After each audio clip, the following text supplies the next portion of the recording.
Welcome to the Power Trip Podcast. We're your hosts, Charmaine. and Saquon. And today we're back at it with Thursday evening chat. Um, First off, I want to say I've been looking at the stats. Thank you to everybody in Minnesota and California, Virginia, that's been really listening to us a lot. We really appreciate that. We appreciate all our returning guests that's here every week with us, giving us the input.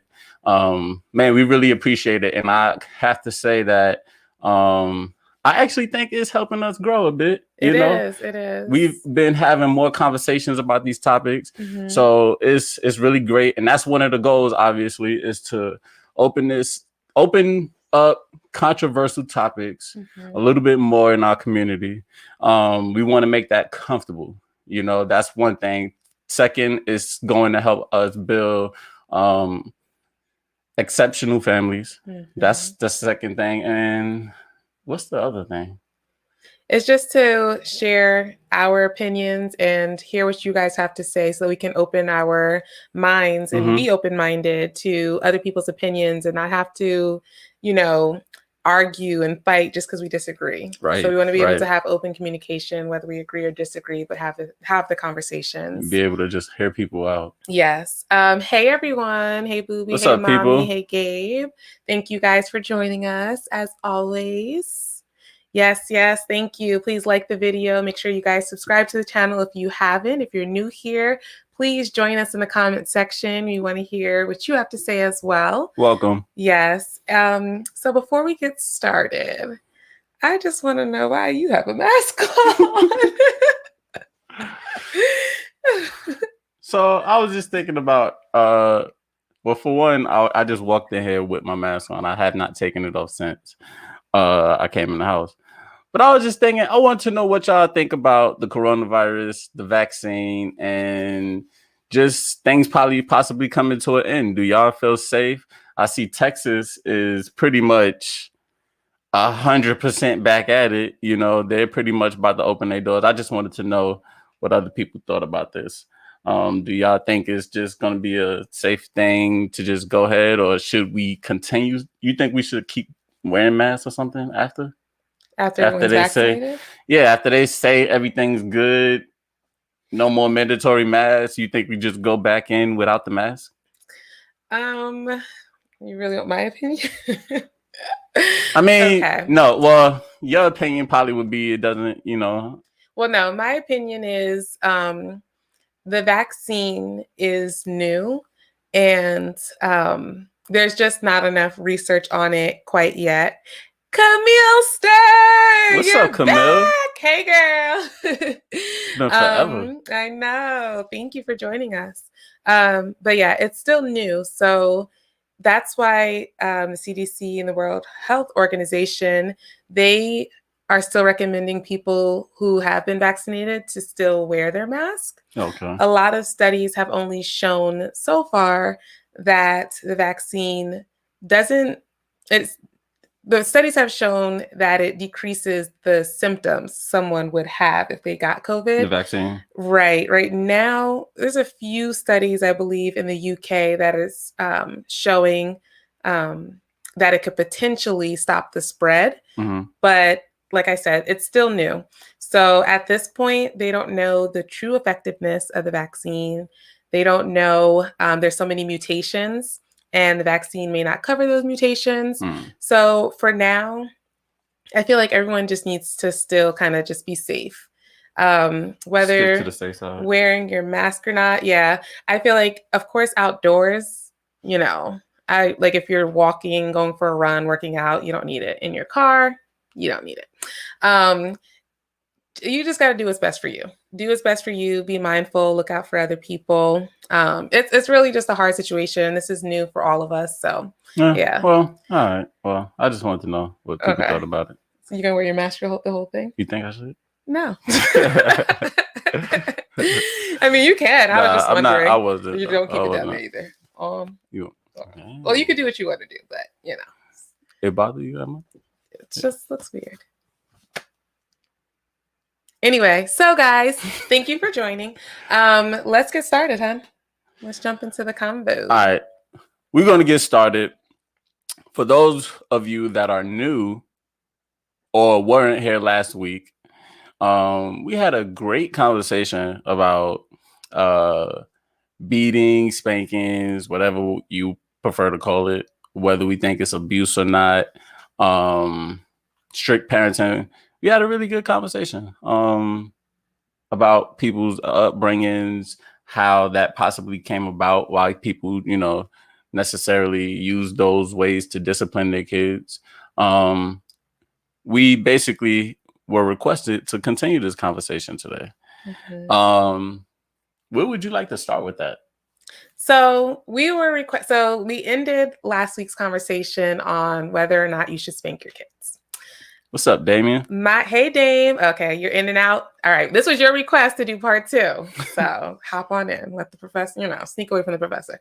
But yeah, so my opinion was that spanking is unnecessary and it's pretty much abuse.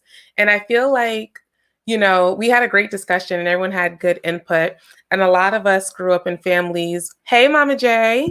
A lot of us grew up in families where we just were spanked, and they were spanked as, our parents were spanked as children. Mm-hmm. So the cycle kind of continued. So that was kind of, I feel like, just in our toolbox for what you do when you correct a child. Some people agreed with it, some people don't. And a lot of people feel like as you get older and as you experience more, you kind of learn, evolve, and grow.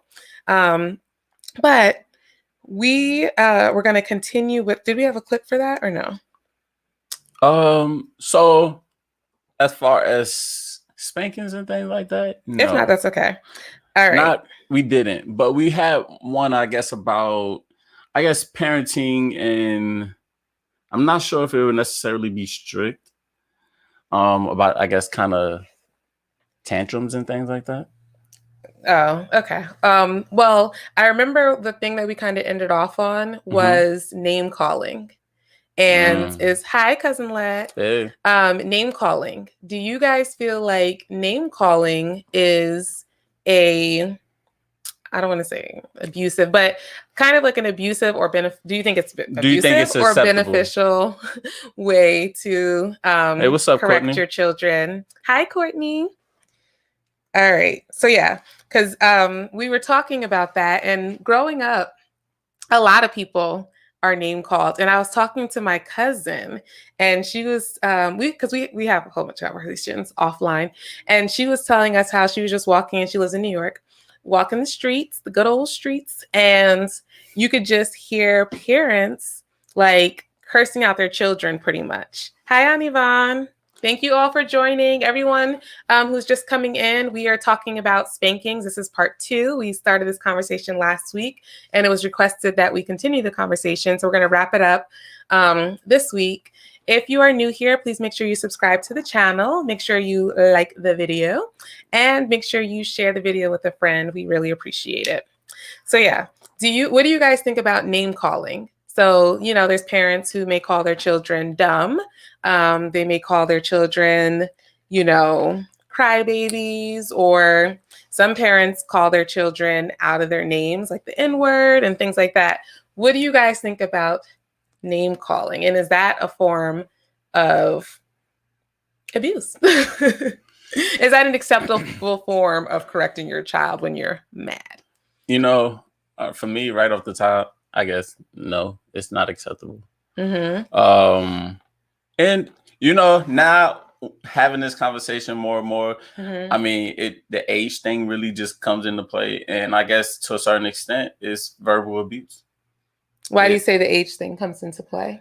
When I say so at 18, then it becomes abuse. Like, it's the same thing. Like, me and you, right? If we went to counseling and you told them that, oh, he was saying this, that, and the third to me, they're going to say that's verbal abuse.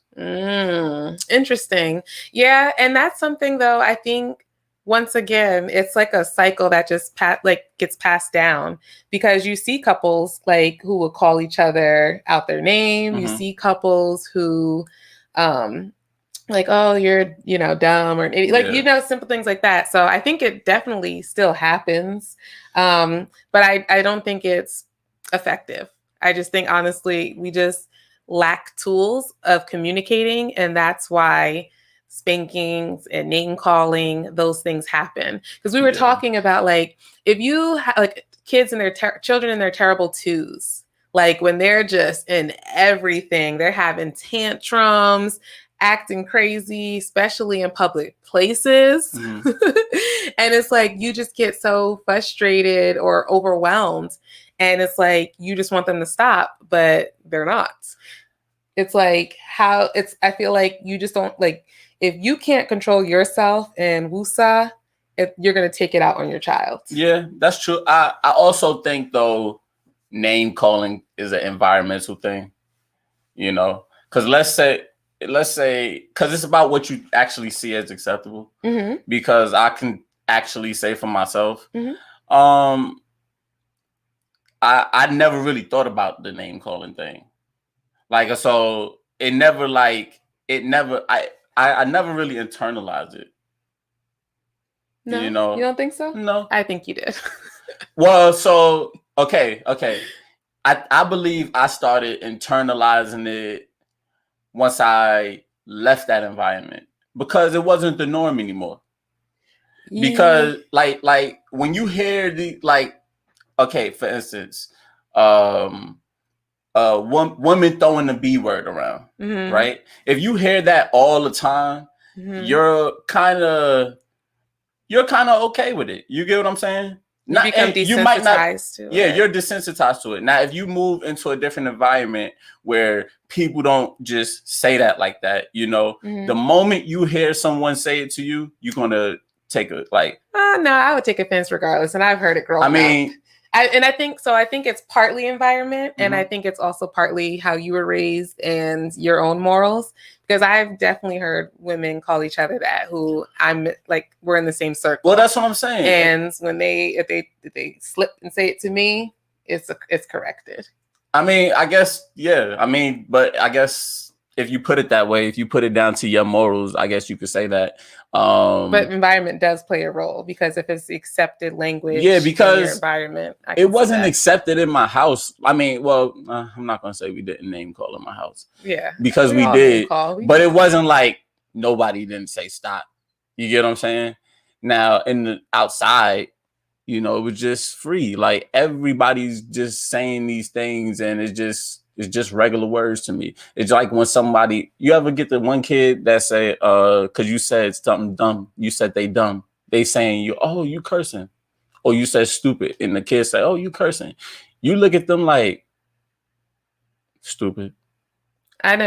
Someone never told me that. But if they said it, I could see if that's something that's just they obviously were taught stupid is a bad word. Correct. And you obviously wasn't. So for you, then you look at them like it's not a bad word. Camille says, my mom didn't allow a terrible twos phase. So how did she correct that, Camille-ster? And then Ciasia says her current situation. Oh, is she getting into everything? And then she says, I love the saying, an escalated adult could never truly de-escalate a child. Mm. That's very true. Mm. That's a really good saying. Write that down, guys. All right. So are you going to play that video you wanted to play? Yeah, we could just knock that one out real quick. Okay. So we're going to play the video about tantrums. Oh, what? Oh, it's rough. It's rough out there in them streets. Let me just say, I got that from KK. So when he used to say no, before too, it was endearing and cute. It was cute. Not anymore. Oh, it's like, no. He has like these huge tantrums, and now I find out that he wants to touch things that can really hurt him. Yes. Like a knife in the kitchen. But when I say, no, Aiden, you can't play with that, he freaks out. He starts having major tantrums, and he doesn't realize mommy is trying to help you. Yeah. So you guys, for the first time, I really had to discipline him. Uh-huh. Yes. What'd you do? Well, I tried the little pop on the hand, tried the little pop on the little And that pamper. didn't work? No, Lies. Aiden looks at me like, what's up? No. but he likes to move around, a lot. So I was like, let me just try putting him in the corner. He hated it. And he just started crying, and I felt so bad. I was like, like the bad guy for the first time. But the terrible twos are all about the kids testing you to see test your limits, to see how far they can go. They win. I sound like I'm a parent, right? They win every time. They do, but let me tell you something. Do you go through that too? Yes, I do. But see, Tam, my baby is a little different than yours. You know, mine has little ounce of Tamarism. I've seen it. Yes. A so, little. When yours say no, mine's singing. Mine's like no. I'm like, you tried it. And so I had to discipline him not too long ago. Did you cry for the first time? Yeah, I did too. But you did? What was your form of discipline? Well, I was cooking. I'm a Southern woman. That's what she does. So I was like, no, Logan, no. Then he started singing the no song. And I'm like, okay. Logan, stop. And he likes to hit the buttons on the oven. I was like, no. Yeah. And then he looked at me like I stole his bike, yo. Yes. He was like... That's really interesting, that clip, because like they said, some things were cute when they were younger. Mm-hmm. And I think that's something that happens too, is when a child is young, certain things that aren't necessarily appropriate are cute. And so it gets encouraged. And then when they get older, they keep doing it because obviously it was encouraged. And now you don't want them to do it anymore. Yeah. So I think that's something to be mindful of. Let's see. Dame says, right. Different cultures breed different rituals. We couldn't even say liar in my house. Wow. We couldn't say shut up. Hey, Zuri. Thank you for joining us. Everyone who just joined, we're talking about disciplining your children. So spankings, name calling, the terrible twos. For all of you who just joined, please make sure you like the video, subscribe to our channel, and share it with a friend if you don't mind. Please. All right. So anything else you guys wanted to talk about with disciplining children? Or anything you want to say? Let's see. She was very stern. I have reverential healthy. People are gonna the audio version. What are you talking about? The way you're reading it, they can't. The people who aren't seeing it. People aren't seeing it. What are you saying? Hold on, guys. You know how our podcast is also just audio? Oh, I wasn't reading it out loud. Yes. Okay. Camille said she was very stern. I had reverential, which means healthy, fair for my mom. I was not a child that really got into trouble anyway, so her disappointment was enough for me. Okay. Okay, so no acting up, no tantrums, falling out in the store. Yeah. How's that fair? How was that set, Camille? Like, how'd you gain a healthy fear for your mom? And is there such thing as a healthy fear? That's a good question. Is there such thing as a healthy fear? Of your parent? I don't believe there's a such thing as a healthy fear. Because it's just kind of like, because when you get into that, then that's like people saying, how they fear God. I don't think you should fear God either. I wonder, I'm not going to say that, maybe, because maybe there is a healthy fear. It's like, what are you, I don't know, that's a tough one. It's like, what are you fearing? Are you fearing disappointment, or are you fearing physical, like beatings? Like, what are you fearing? Let's see. Dame, go ahead. You got it. Oh, Dame. My response to spankings: give more spankings, save more lives. Mayor Dixon, 2027. It's interesting though, because I feel like if more spankings saved lives, we'd have a lot less foolishness going on out there, Dame. I don't know if I can agree. I know, and last week you weren't on our side with this either. So, but yeah, okay. See, but yeah, I think a lot of kids actually do get spankings though. Exactly, that's what I'm saying. Yeah. I'm saying here, look at the world today. It's not the greatest. So, all right. So I guess we'll just wrap up this discipline. So, unless you have more you want to say about it. I wanted to chat on stuff. Hopefully not. But I don't know. Go ahead, look at the chat really quick, because I don't want to. If Camille wrote back, I don't want to miss it.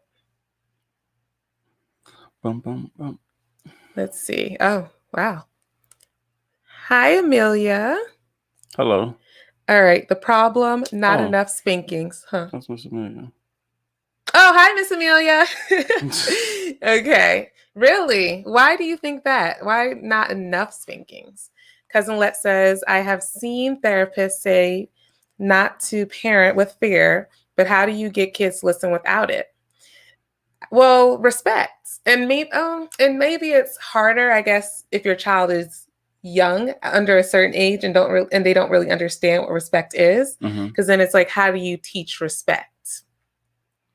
And then Courtney says, a healthy fear is knowing that if you do anything wrong, who knows what might happen next. My mom was a little crazy.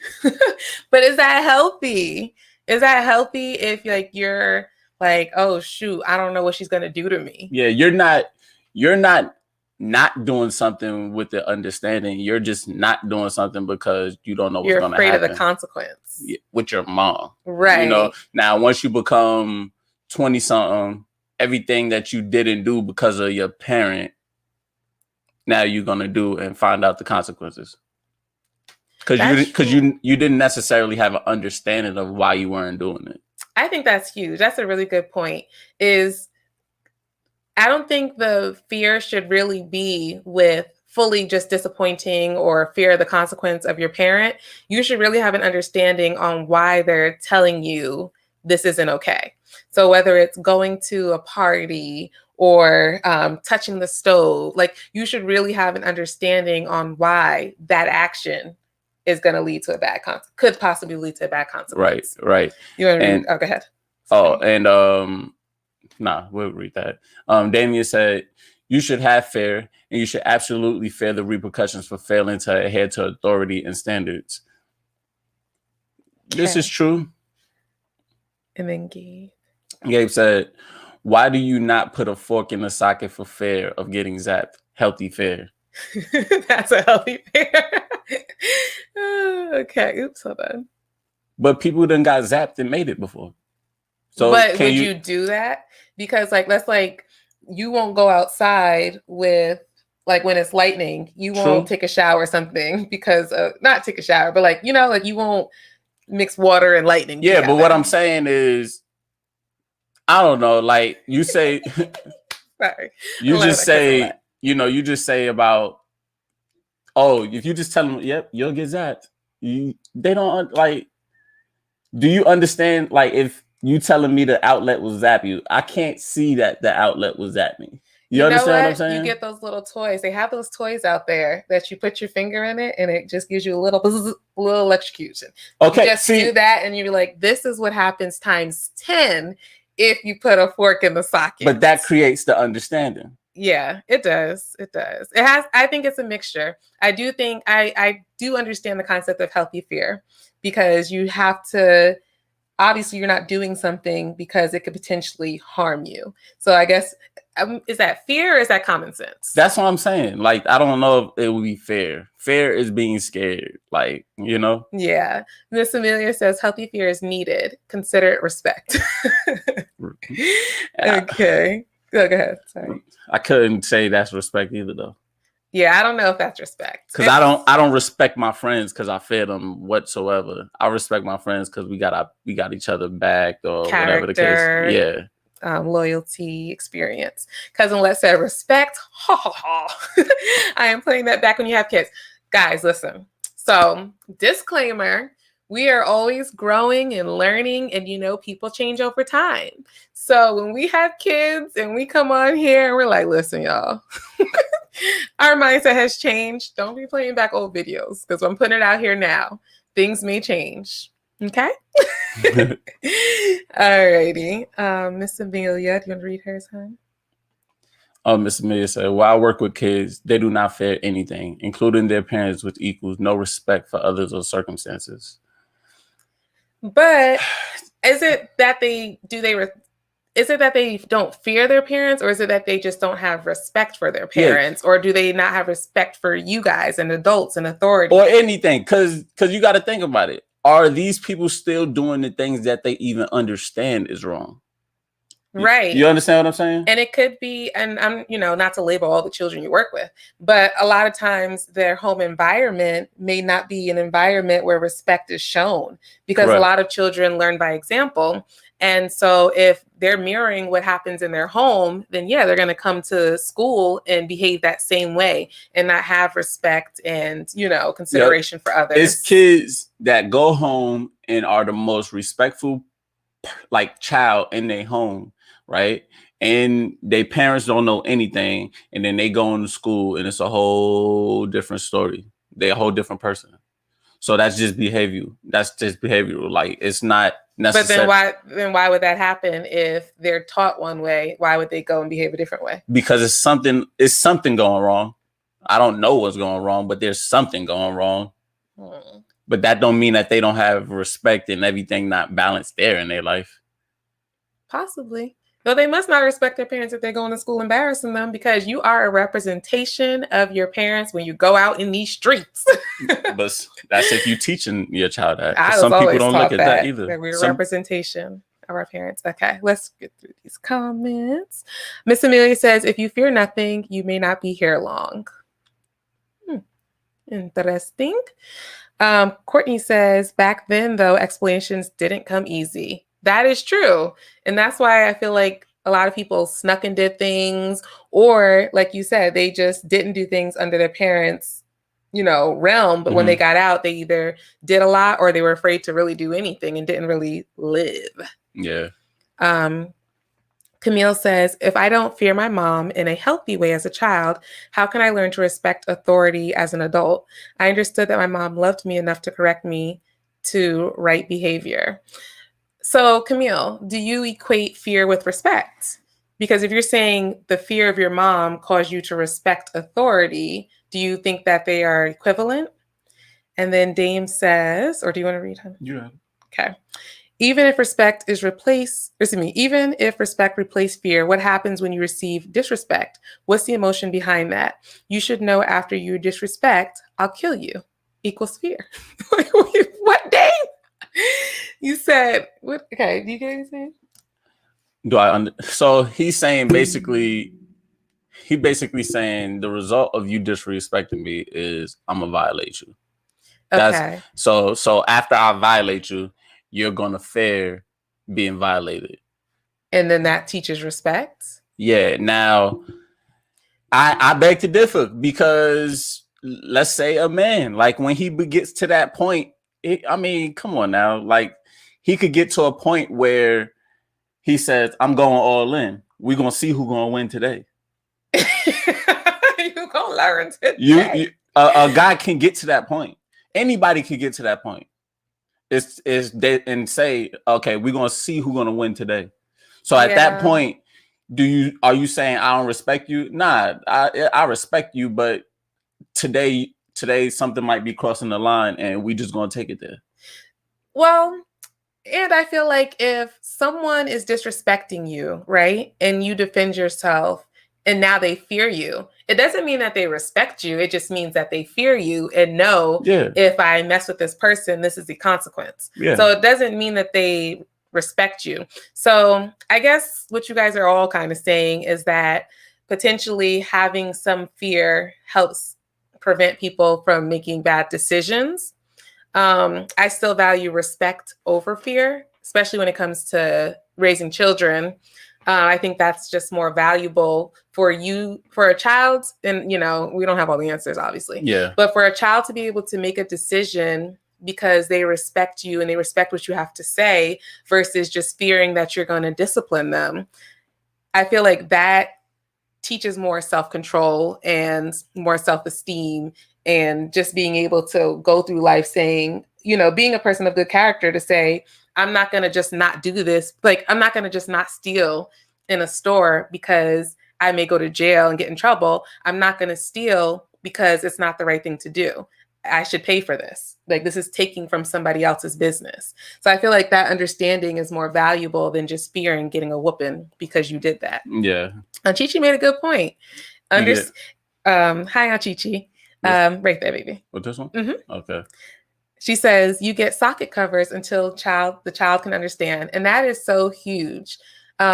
Chichi, great point. I love when you come on here because you also have to understand, like how we were saying, children may not fully understand respect totally, but you have to understand the logic of the child that you're dealing with in their age. So you have to be able to break things down in layman terms for your child's level of understanding. Yeah. So they may not fully understand respect, but you can teach them certain things so they understand, like, okay, hitting isn't nice because you want to treat people how you want to be treated. Do you want someone just to hit you? Blah, blah, blah.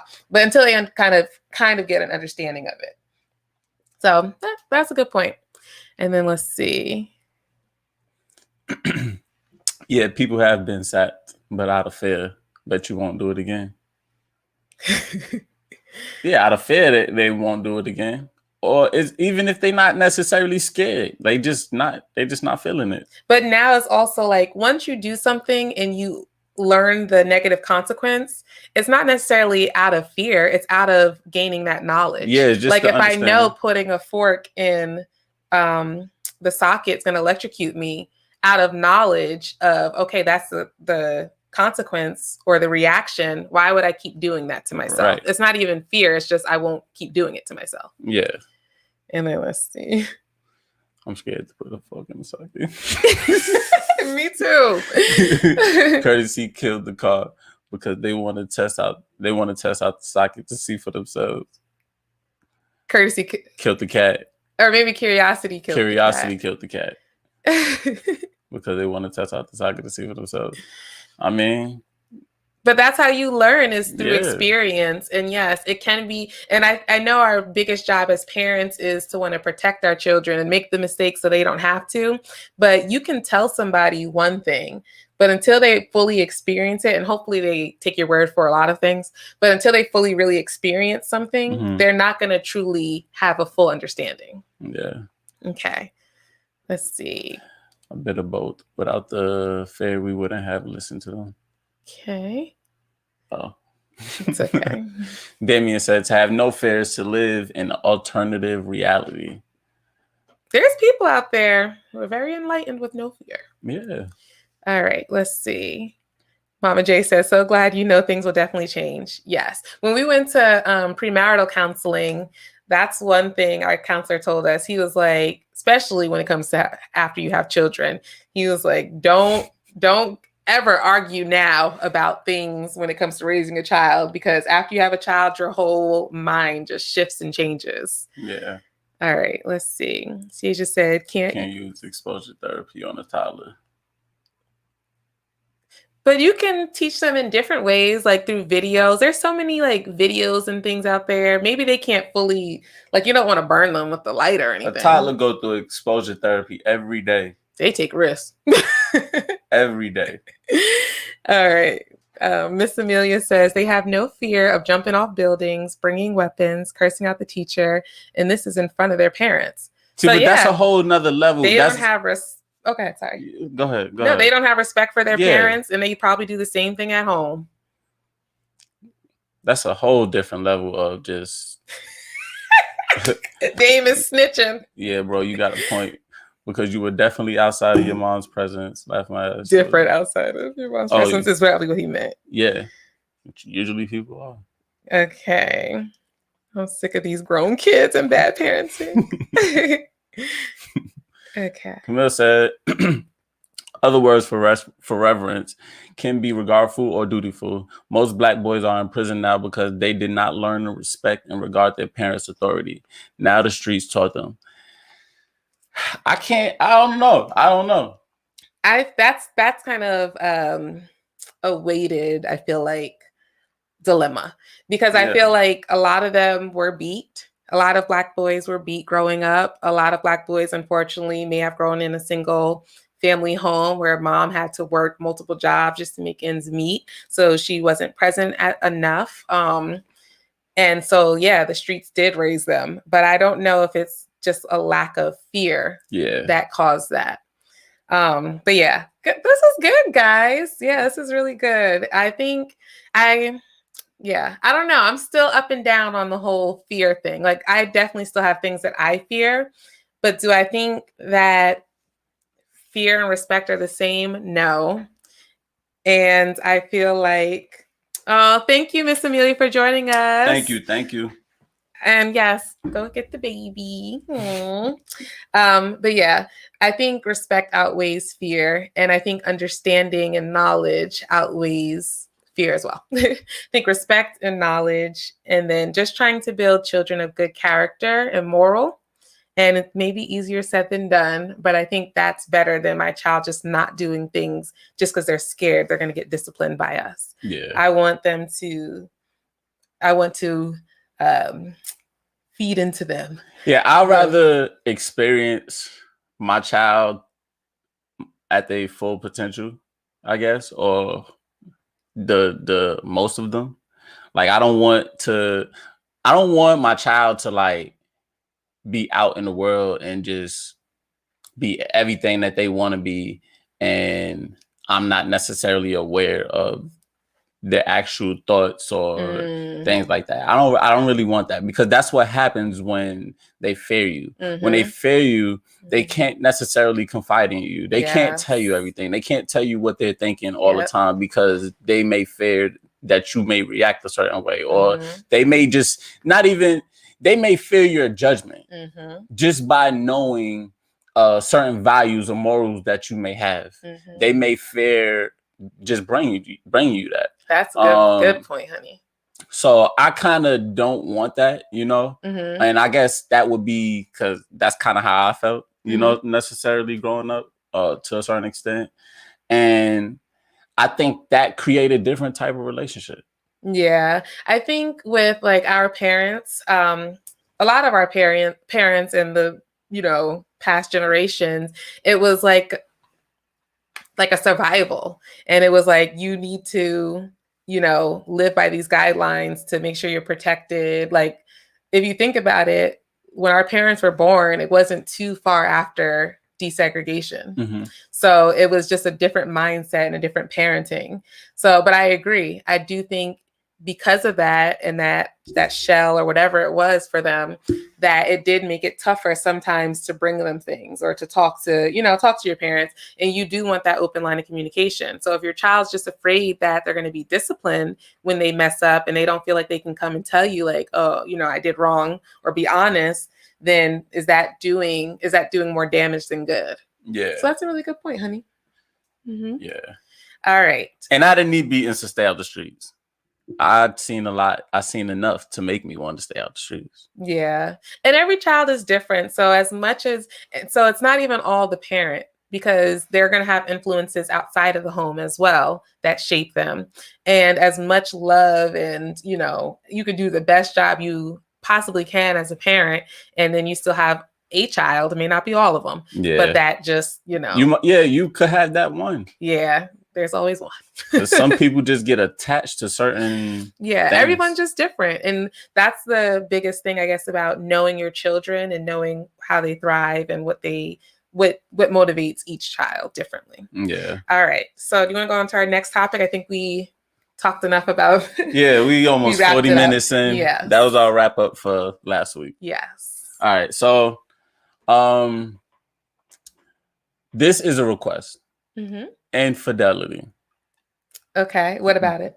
The request was necessarily, I think, staying with someone after infidelity. That was a request. Okay, so should you stay with someone after they've been unfaithful? Yeah, should you? Okay. Now, before we get into it though, because I am going to play a clip, right? And I want people to think about what is infidelity to you? Yeah, there's levels for different people. And would you stay with your partner if they were unfaithful to you? Yeah, based on the causes that you're saying, and just think about it all the way, because everybody have their different things that they think it would be. But listen to this first clip. We got two, so check this first one out. Okay. skirting the boundaries. Some people like to test the gray areas of a relationship. Some may interpret sexual adultery as a minimum offense, whereas flirting on a dating app being the maximum offense. There are two broad categories for infidelity. There's physical infidelity and there's emotional infidelity. In a study conducted in the University of Wisconsin in 2008, researchers found a stark difference in between what men considered infidelity and what women considered infidelity. Men are more likely to be upset over sexual infidelity than women. In comparison, over 70% of women said they would be more likely to be upset if their partners engaged in emotional infidelity. Okay. So think about that. Numero uno. And here's our second clip.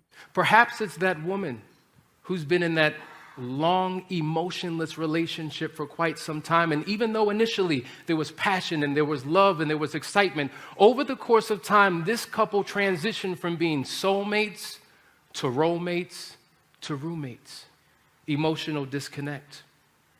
Statistically, the average couple only engages in 4 minutes of quality conversation on any given day. Yet, when we step into the workplace, we have 8 and 9 and 10 hours developing relationships and building rapport and having great conversation.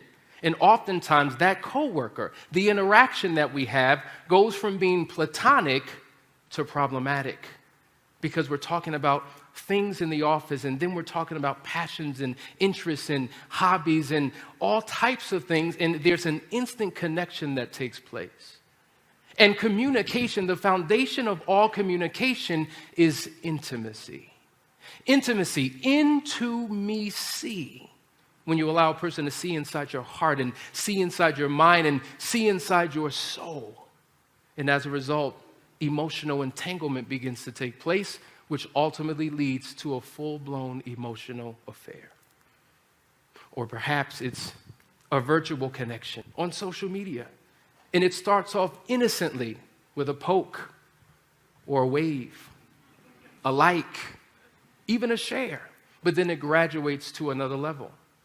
And it becomes a friend request and a private message. Maybe we've reconnected with an old flame or a high school sweetheart. And after 30 minutes of communication online, the emotions that we once had are triggered again because our brain has an emotional memory. And after 30 days of constant, consistent communication, our interaction transitions from online to offline. And now we're meeting for coffee. And now we're meeting for dinner. And now we're meeting for an overnight stay. Perhaps it's all of these things and a whole lot more. And so the question becomes, does a marriage have to end when an affair takes place? I dare say no. Interesting. Interesting. So people, I hope you guys were thinking.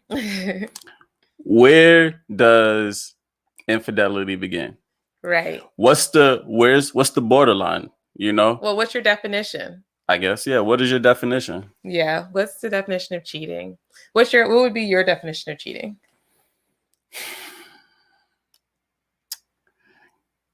Growing up now, it would be flirting. Mm-hmm. I think at that point, it kind of gets there. Mm-hmm.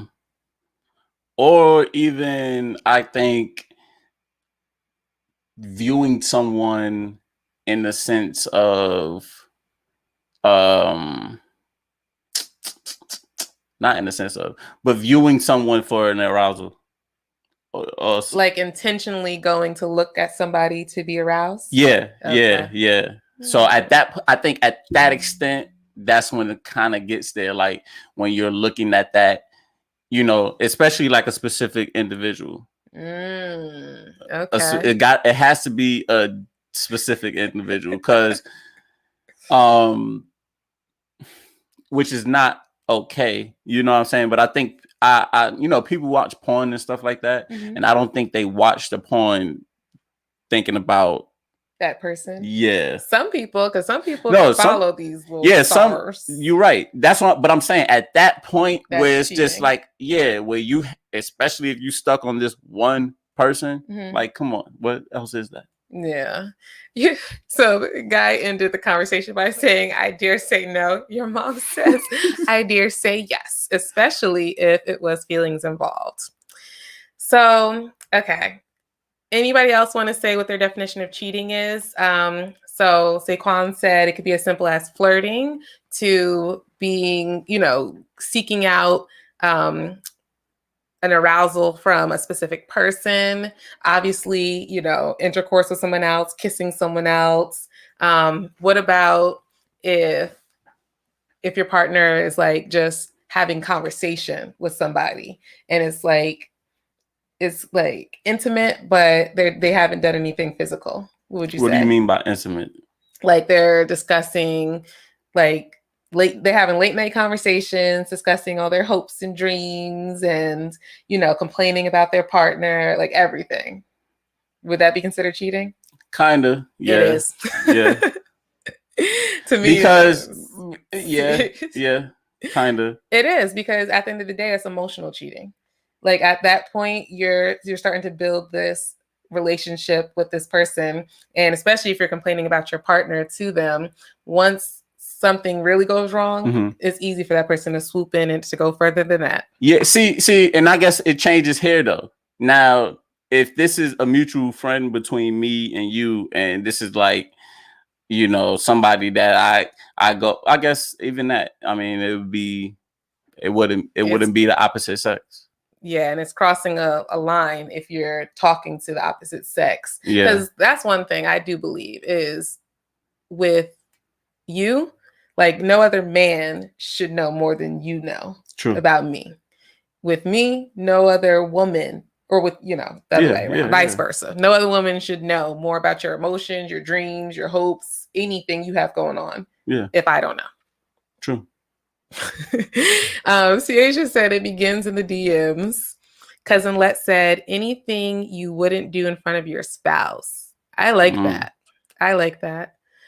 Crystal said, once you start talking to someone, turns to secretly talking to someone, that is cheating. So that kind of goes back to what Cousin Let said. Hi, Miss A. What's up, Aileen? All right. Not respecting your partner's feelings and giving that same energy to your partner, to that other person. I like that too. So those are all, to me, I agree with all of you guys. If you can't do it in front of your partner, it's cheating because you know it's wrong. Yeah. Let's see. Team No Sleep. We appreciate you still joining us, eh? Yes, we do. Yeah. And if you're giving a certain energy, intimacy into me, see, I like that. I like how you said that. To someone else, then yeah, that is cheating because you're taking from your spouse and you're giving to someone else. Yeah, I like Cousin Let's definition as well. That pretty much summed it up. If you can't do it in front of your spouse, it's cheating. Yeah. Okay, now guys, on to our next question. Would you take your spouse back? So let's say if you're just dating boyfriend and girlfriend, would you take that person back if they cheated versus your husband or wife?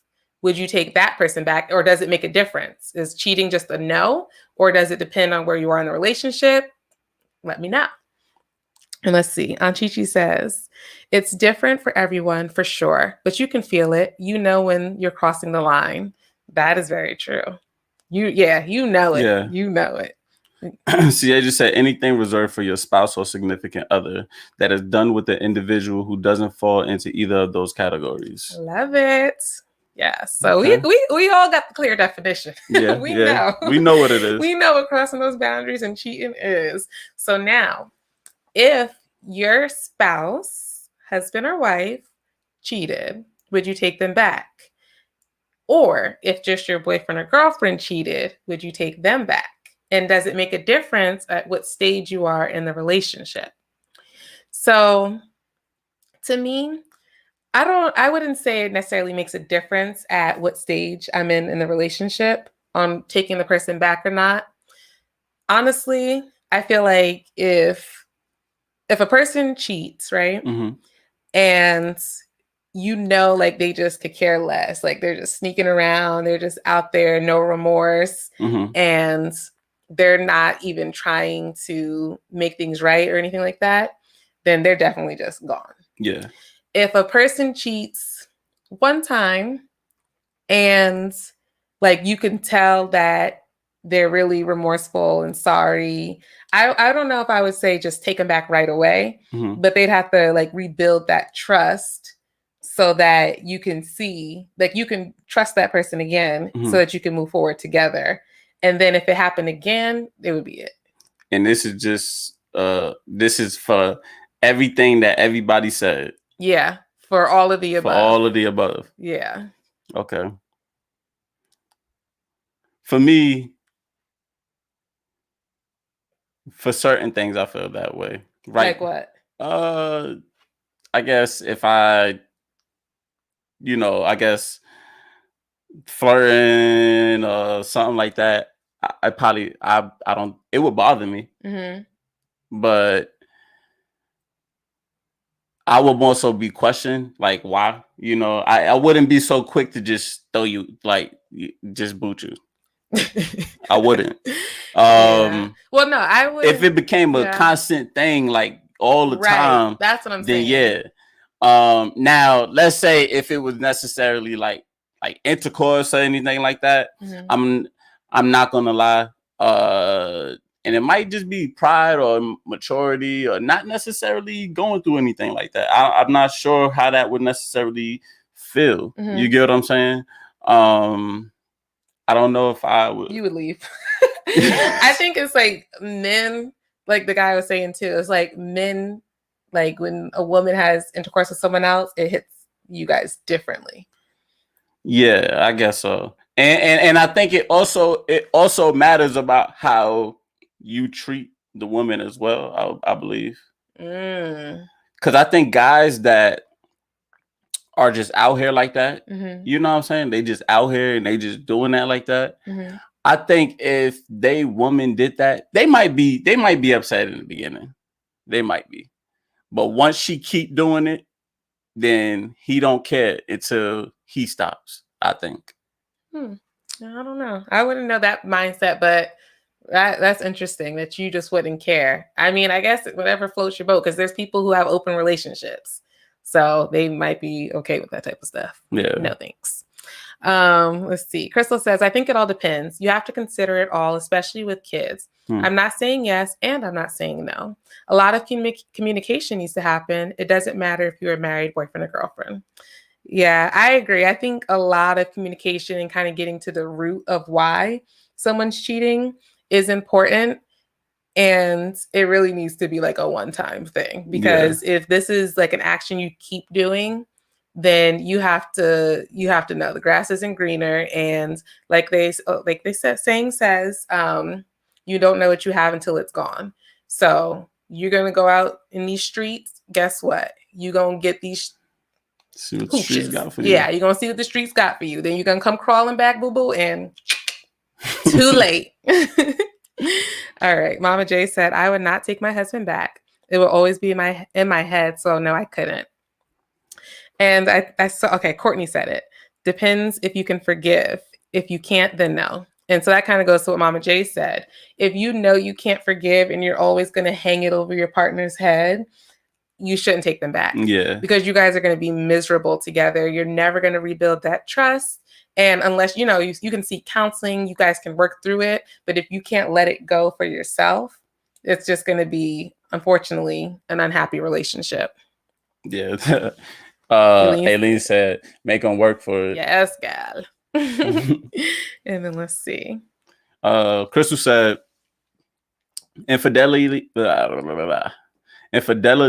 a lot back in the day with our grandparents, and most of them worked it out.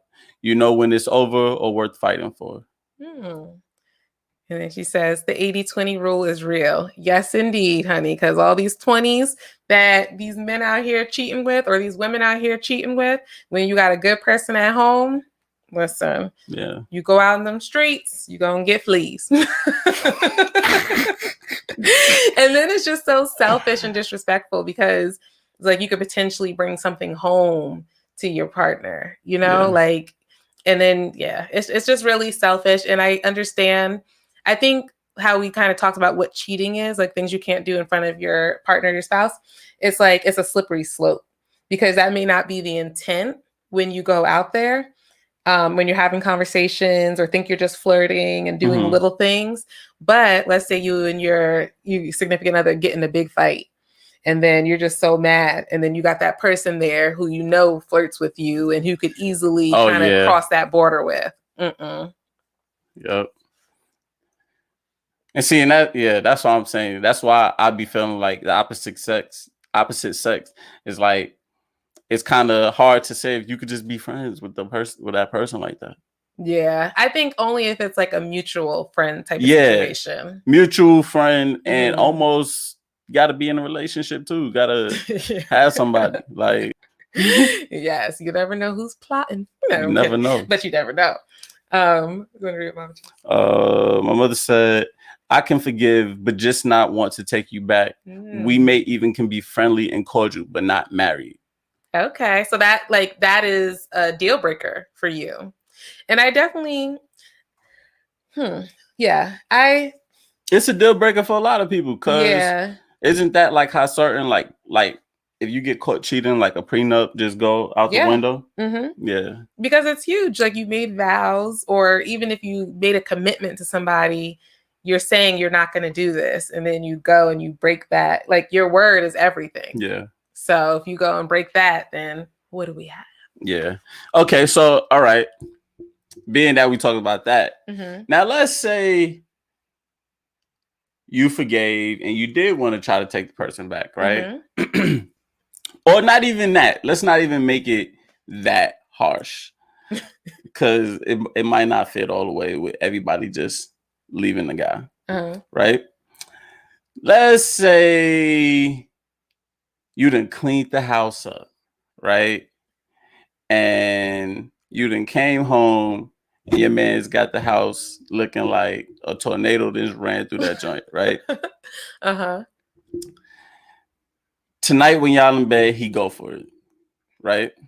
Trying to get some good loving. Yeah, he trying to get him something, right? Is it okay to use sex as a weapon and say no? No.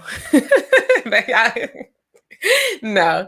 And this was a request too. You guys give us some really great requests. Is weaponizing sex okay? Yeah. And I don't think it is. So, but there's a caveat to it. Because I do feel like sometimes, like, women, because we're more emotional, like, if I'm not emotionally feeling you right now, I'm not going to, want to be intimate in that way. So, but it wouldn't be just because, well, it's technically because I'm upset with you. Yeah. But it's not to punish you.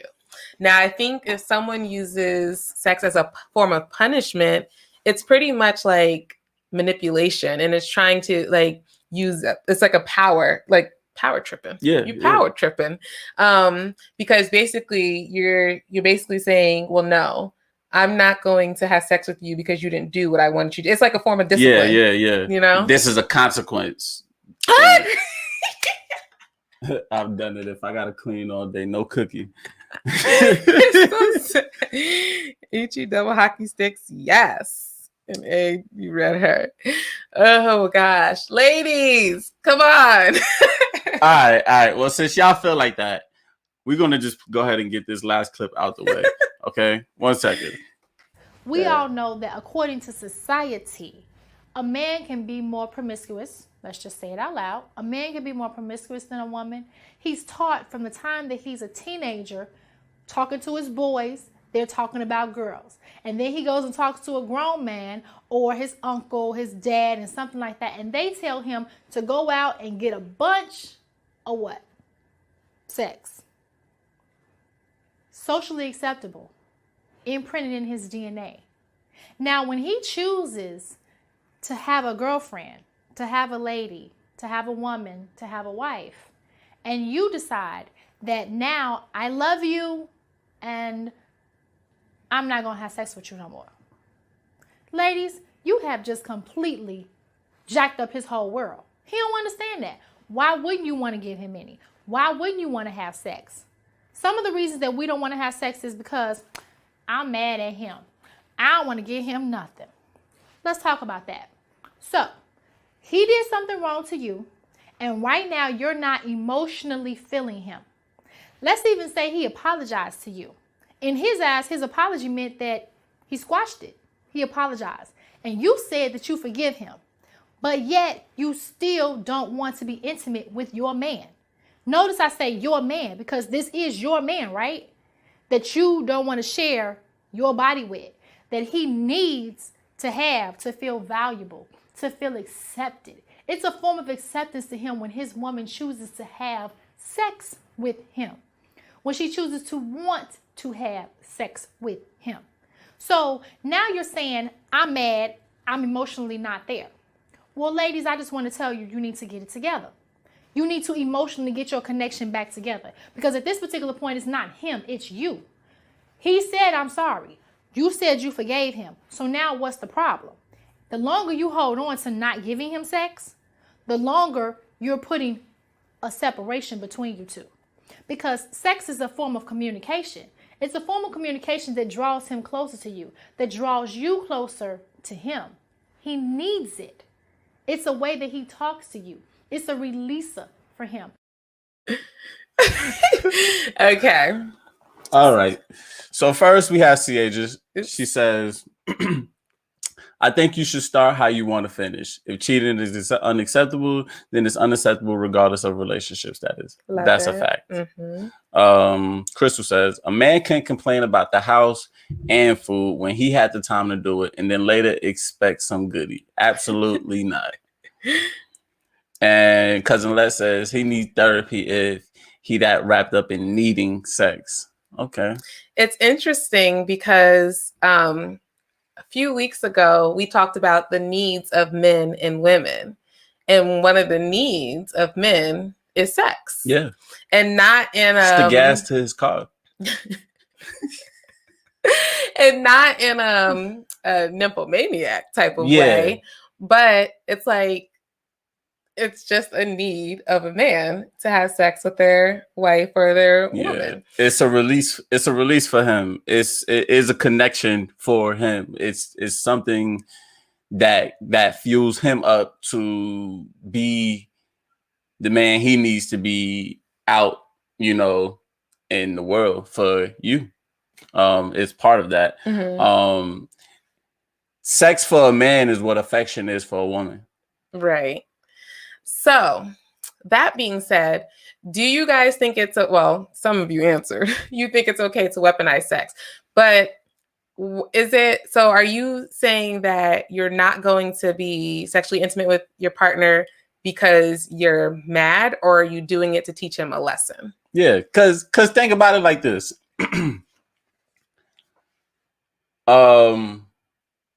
Okay. We're adults here, right?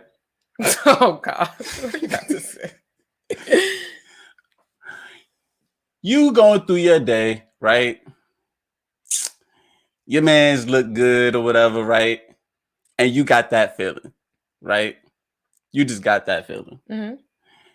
So because he didn't clean the house yesterday or whatever, and you had to clean it up, and now you got this feeling, you not gonna satisfy yourself because he didn't clean the house yesterday. But it's not about. I don't think that's using it as a weapon. You so into it that you not willing to do that.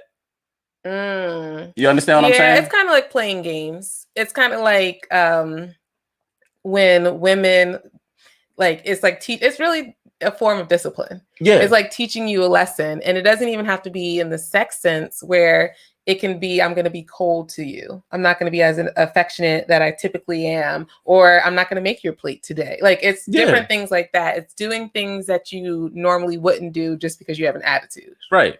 Let's see. Aileen said, put in that work, boo-boo.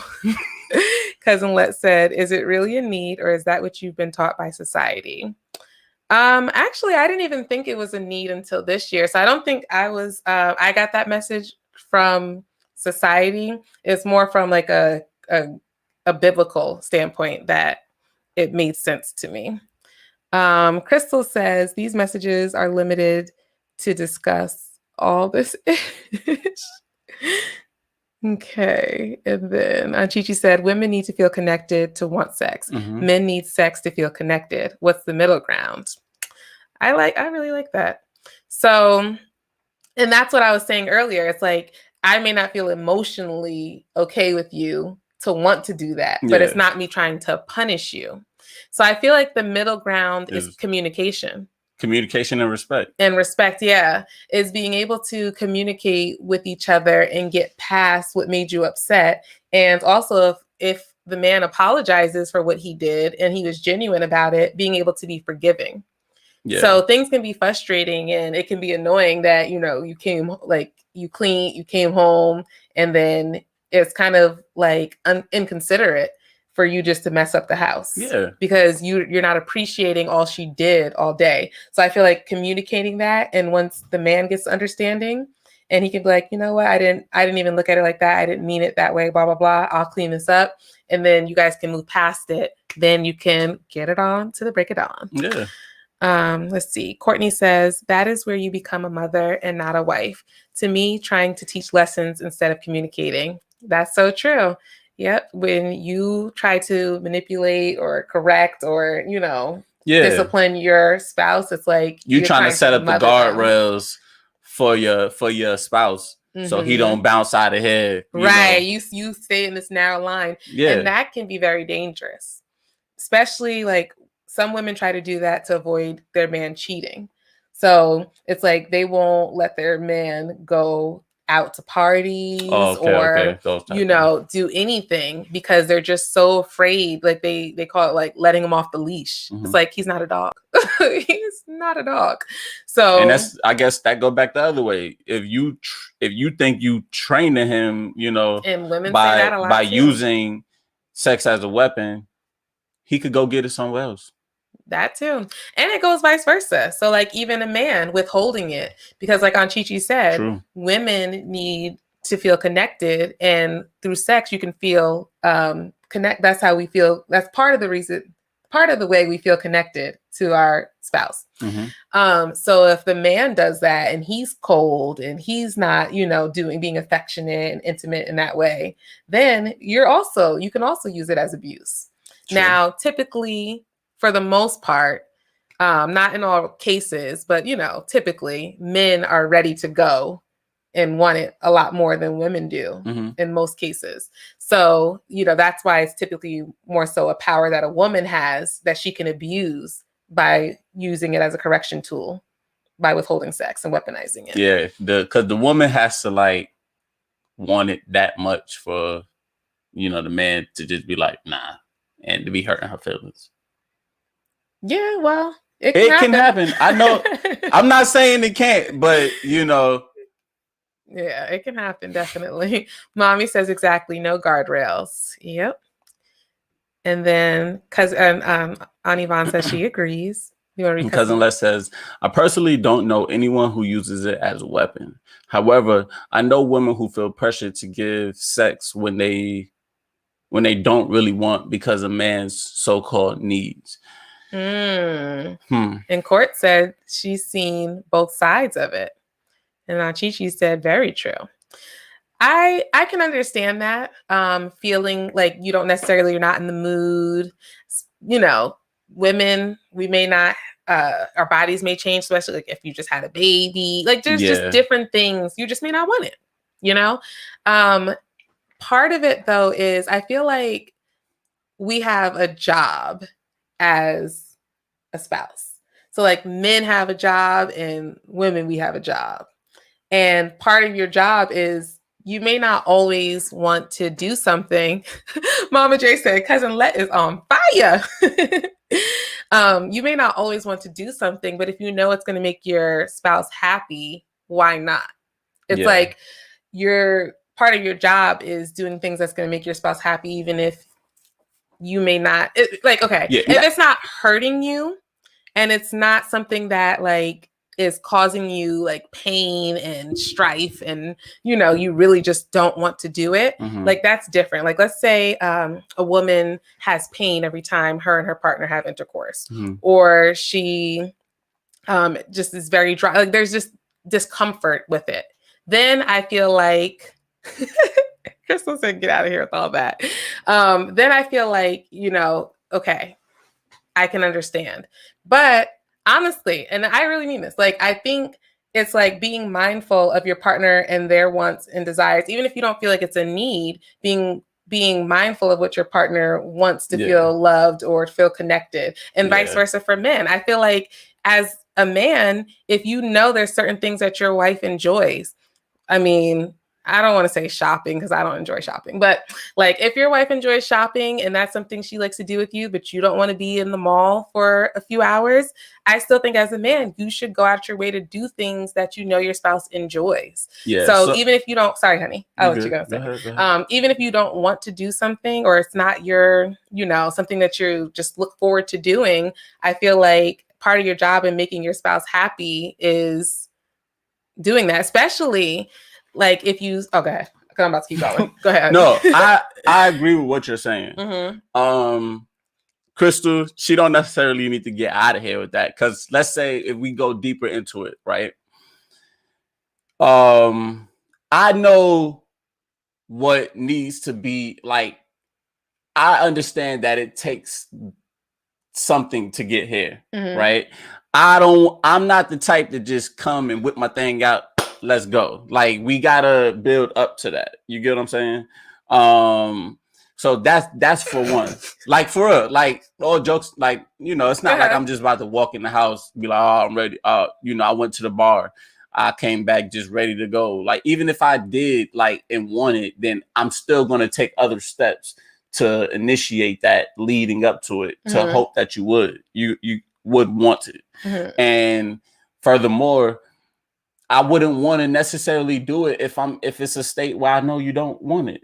I'm not about to, I'm not pressuring, like, it's not that many times to where it's like I'm gonna pressure you to want it in these times where you don't. You get what I'm saying? Yeah, I feel like I get what you're saying. It's like a man doesn't want to feel like he's forcing his partner to have sex with him, because it kind of feels like rape. Like I think men don't want to feel like that. So then if you as a woman feel like you don't want to do it, then like whether you're just not in the mood, or like I said, if it causes pain or whatever reason, okay. But eventually, sis, you raised a live bunch. I mean, it's a lucky wife.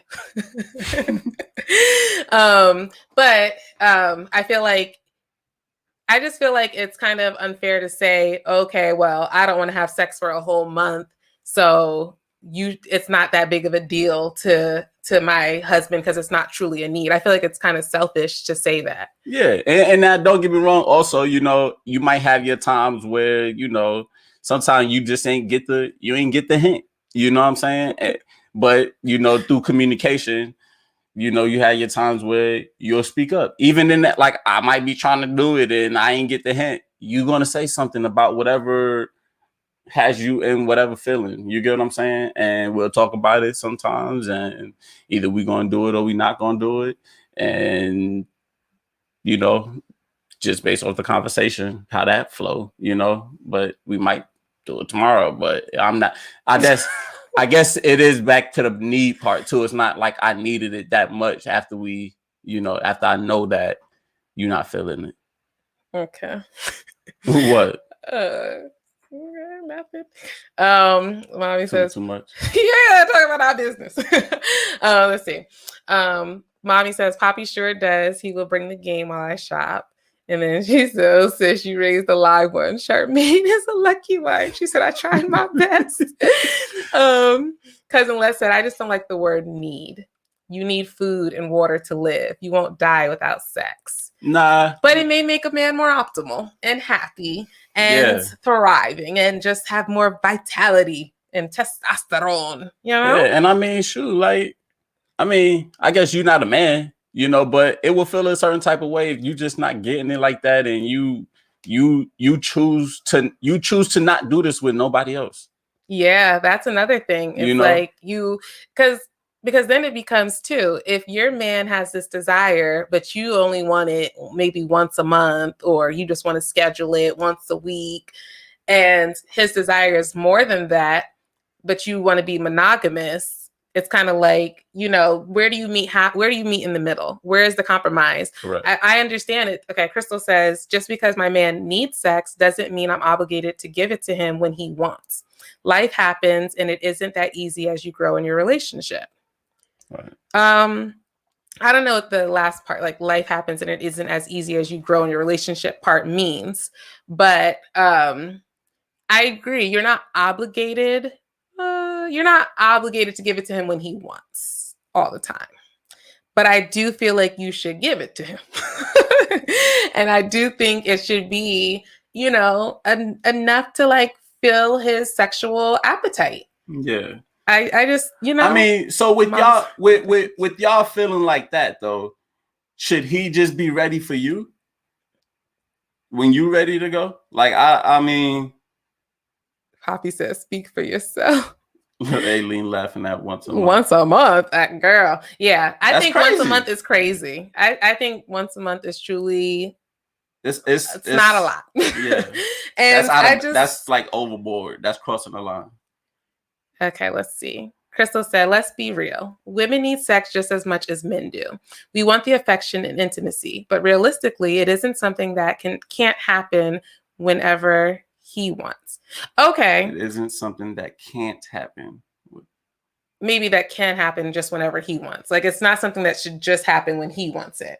And that's not what we're saying. We're not saying it should just be on his time, his dime, because there's going to be some times that you're ready and you want to, and he should also be ready to get it on to break it on. If the time really doesn't permit it, you know what I'm saying?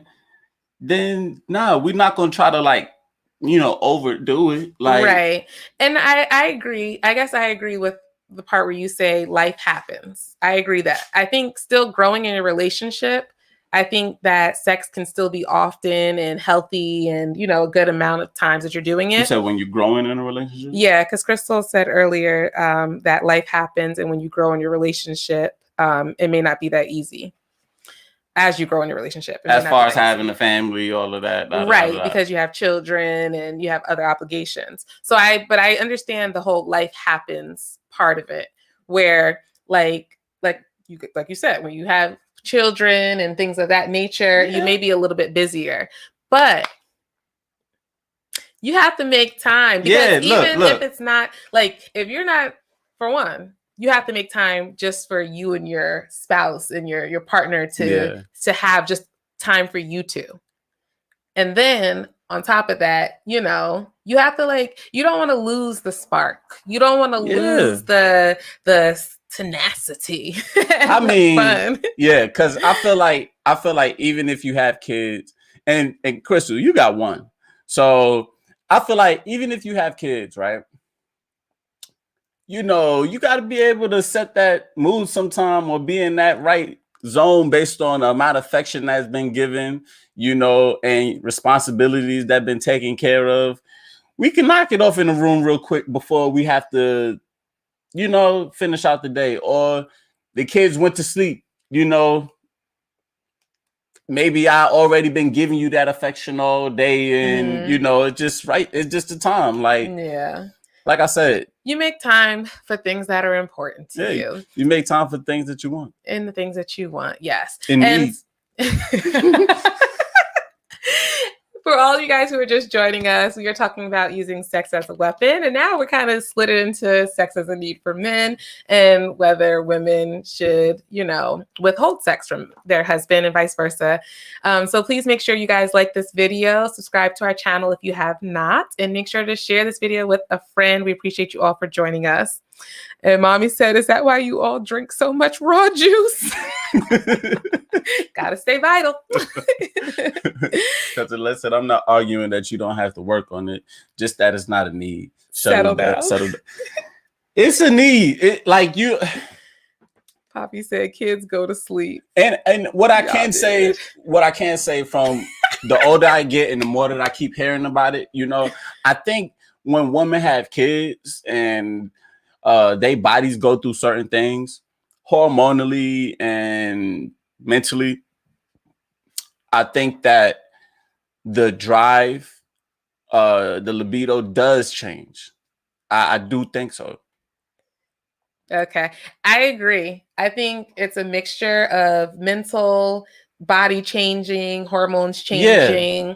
And I think it's important to make sure you kind of get back to you. And you guys, we're talking, we don't have children yet. However, I do think, especially being like a healthcare professional, it's important to make sure you're getting back to you. Check your thyroid, check your hormone levels, make sure you're getting the support, the nutrients, the rest, everything that you need. And then especially after having a child, you want to make sure you're resting and recovering. And that's going to be a little stint where you probably won't get any. Is because you're not supposed to have sex 6 weeks for 6 weeks after the child's born, because that was just, birthing a child through the vaginal canal. Yeah. All right. Put some stress on it. Yes. Poppy said, kids go to sleep. Y'all did. Nasty. Ani Yvonne said, I feel it's about compromising and communication. Yeah, I agree. Definitely. Hi, Tatiana. Thank you for joining and thank you for commenting. Please like and subscribe. Yes, ma'am. Go ahead, I think she said, I think it's both a need and want. I can agree with that. Definitely. Because sometimes you may have like a threshold for the need the level, but then sometimes you may just want a little bit more, which is great. Like if your man wants you all the time, I mean, it could be annoying, but isn't that wonderful to be desired? Like you should, don't you want your spouse to want you? Yeah, and that's why I guess it's a need too. Because I mean, after a while of not having it, you're gonna feel away. Cousin Les said, "Don't put it on women. My drive is higher than my husband." And that happens too.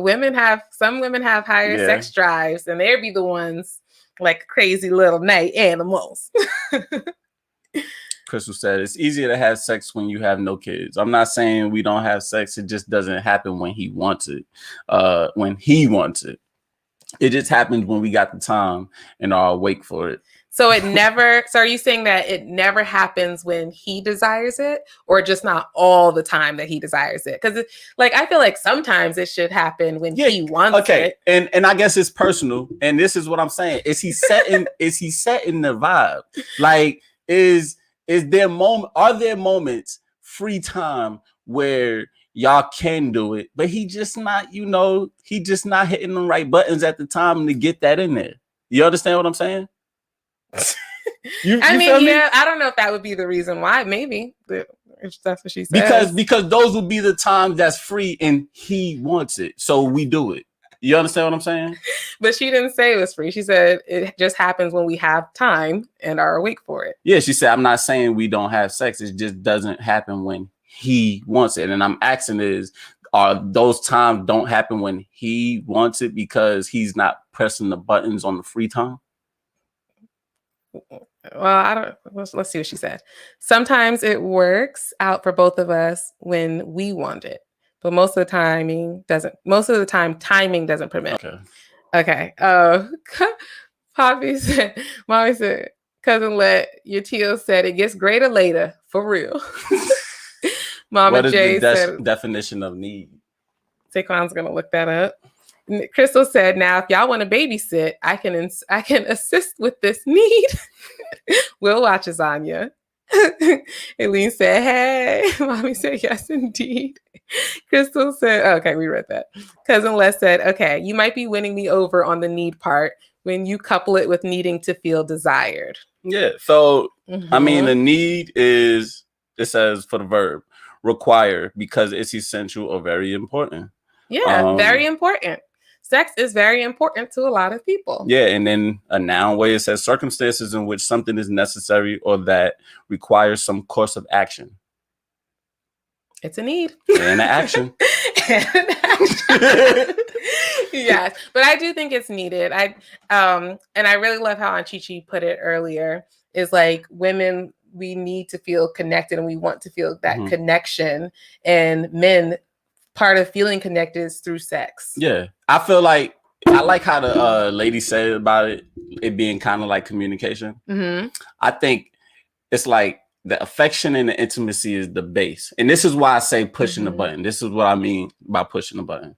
The affection and the intimacy part, like that's the base of it, right? Now, let's say, and let's say a couple are in the bed and they just cuddled up, talking and everything, and sharing skin. That's that affection and intimacy part right there. You understand what I'm saying? Yeah. Now that, in my opinion, is a slippery slope into the next thing that the man needs is the sex. And not only does he need it, the woman needs it too.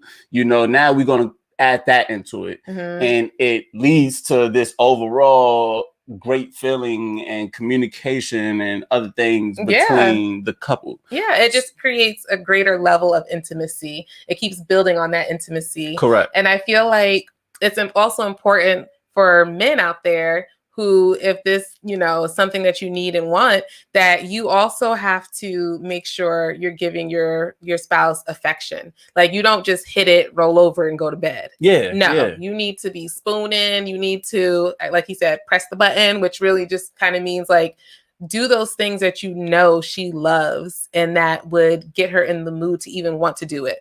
And the big thing is also, don't always be affectionate and like physical touch and things like that just when you want sex. Yeah. Because if a woman feels like the only time you touch her and you're on her and close to her is when you want sex, I feel like kind of a resentment can be built. So you have to also just be affectionate and, you know, intimate in that way, so that it's just, that's something also that women need, is affection. And that's how we feel close and connected. So then that's going to make us want to do more. And I believe, like, in my eyes, you know, now I believe that base part of the affection and intimacy, that's like a pot you just leave on the stove. It always got water just bubbling in there. It doesn't actually,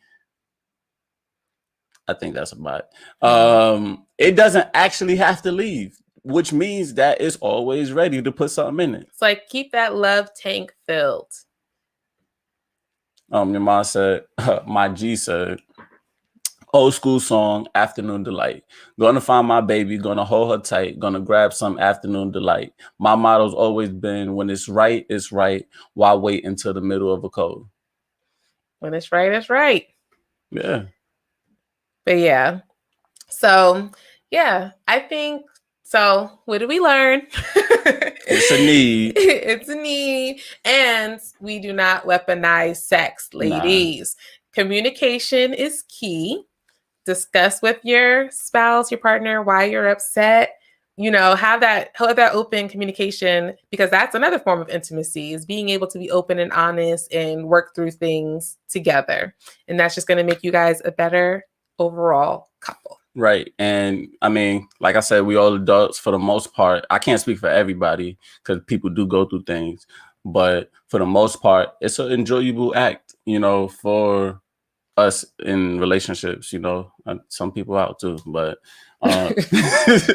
but for real, it's an enjoyable act. So do what you can to get there. There's no reason to necessarily let an attitude stay in the way of that when you guys can communicate and get to the bump and grind.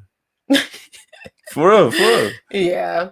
And yeah, I would just say, in a relationship also, you're not here to parent your partner. You're not their parent. You guys are growing and learning together. Let's see. Hi, Miss Michelle. Oh, Booby said makeup is always great. See, and this makeup can be great. It can be great. Mm-hmm. It's not always great. It can be great. The guy gotta turn the button on. You gotta make that pot work. You gotta start boiling the water. It don't just happen like that. You can't just say, and I guess from with the clip, I can't just be like, all right, baby, I'm sorry, let's go. Like, it's not genuine.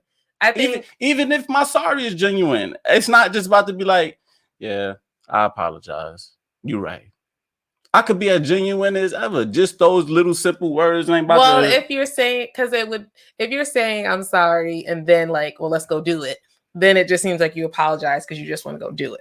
Mm-hmm. But if you say you're sorry and then later that night it happens, then like that's different. That's different. That is different. But it's like the right after, it's like, so you just apologize because your little nasty tail wants something, huh? Yeah. Oh, you think you should? See, but that's what I'm saying. The makeup sex that come with conversation. You don't just jump into that. Yeah. All right. Miss Michelle says, even though you are married, go back to dating. When you plan dates, most of the time you ended up having sex. Making time for dates will lead to some intimacy, time spent together. Right. I so agree. Like, date nights are needed. Going back to like what brought you guys together, the fun times you guys had together, things that you did, like keeping that alive and not getting so comfortable to where these things are just a thing of the past, especially when you throw in children into the, situation. It's like, you don't want to lose each other in that. And it's not a good feeling. By the way, good night, cousin Let. Oh, good night, cousin Let. Thank you for joining us. And good night. I said good night to Aunt Yvonne. She said she had to go too. No, you put it up though. Good night, Aunt Yvonne. Good night. G, it's all good though. Hey G. We're talking about weaponizing sex. Women weaponizing sex when they're upset with their partner, or anybody, or the man weaponizing sex. Yeah. So I agree. You just having those dates and being close. That's what I mean by keeping that pot boiling. Like, you gotta always be in that mode to be able to get it when you want it. That's what I think. I think you gotta keep it in the mode to be able to get it when you want it. That's why you do it? That's the motivation? That's not the motivation. I understand the whole bigger picture because I understand why you need that base piece that don't have nothing to do with me. You understand what I'm saying? The affection part is because you need it. Right. So that's why that's done. But I understand that if I keep that pot boiling, you're more likely. It's the consequence to that is being able to get more sex. Yeah. That's true. I agree. I think when you have a great relationship and you have fun with your partner, you're intimate and you guys they're close, you have a great relationship, things are going well, you will be more, you will have the desire to be more sexually intimate too, I feel like, unless something health-wise might be going on. Yeah, right. And, I guess it's all, and I guess it's a lot. That's a lot. That's a lot. What's a lot? You just, I guess, how people go into that. Go into what? Because then it's like, also, I don't want nothing boring. I don't want it to just be boring. So it takes, that's true. I don't want, that's not enjoying to me. Like, I'm not in this just to get one off. Like, it's an experience with your partner. It's not just let me, hurry up so I can get this over with type of thing. Yeah, that's true too. Like, I think it has to be more than just scheduled, because I know there's people like who will schedule it like, okay, every Tuesday, Wednesday during this time because it's our free time. And I understand the concept behind it because it's like, okay, we want to make sure it happens so we're not going months without it. Yeah. But it's like it takes the spontaneity out of it. It takes just the excitement and the fun, out of it, and the specialness out of it, because it's just like, okay, well, we know 5 o'clock. Yeah. That's it's not as fun. So yes. Thank you guys. Would you have anything else you want to say? I think we can wrap this baby up. I think so. I mean, I don't really have too much to say after this. All right. Well, guys, go ahead. I wonder is a whole bunch of stuff going to end up popping in, because it's been doing that lately. When we jump off, then a whole lot of stuff just come up. Let me see. I'm going to pull it up on my phone. But yeah, we appreciate you all for joining us tonight. If you guys have any topics that you want us to discuss, make sure you post it in the comment section below or text us, email us at the powertrippodcast@gmail.com. You can also follow us on Instagram at the Power Trip Podcast, as well as Facebook. And for all of you guys who are new, please make sure you like this video, subscribe to the page, and share it with a friend. Yes. We enjoyed you guys tonight. Yes. And for all our OGs who come back every week, we love you so much. And we're so thankful to you guys. Yep. All right, guys. Well, have a wonderful night. Good night. Good night, people.